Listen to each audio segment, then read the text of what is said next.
दतिया विधानसभा उपचुनाव में वोटिंग को अब सिर्फ 3 दिन बाकी हैं। चुनाव प्रचार अब अपने आखिरी दौर में पहुंच चुका है, लेकिन इस बार मुकाबला सिर्फ बीजेपी और कांग्रेस के बीच नहीं दिख रहा। दोनों ही दलों के लिए सबसे बड़ी चुनौती अपने ही नेताओं और समर्थकों की नाराजगी बनी हुई है। चुनावी माहौल में विकास के मुद्दों से ज्यादा चर्चा संगठन की मजबूती, गुटबाजी और भीतरघात को लेकर हो रही है।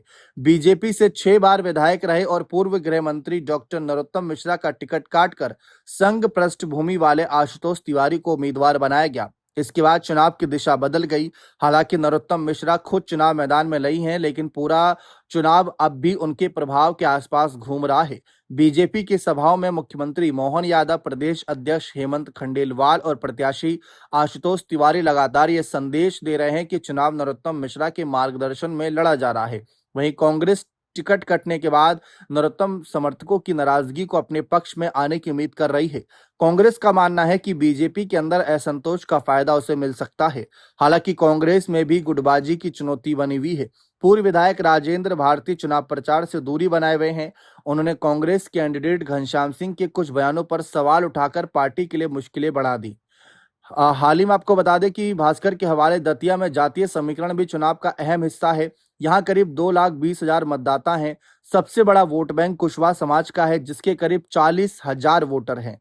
इसके बाद ब्राह्मण, अहिरवार और यादव समाज के मतदाता आते हैं। बीजेपी और कांग्रेस दोनों की नजर कुशवाहा वोटों पर है। इस चुनाव में आजाद समाज पार्टी के उम्मीदवार दामोदर यादव भी समीकरण असर कर सकते हैं।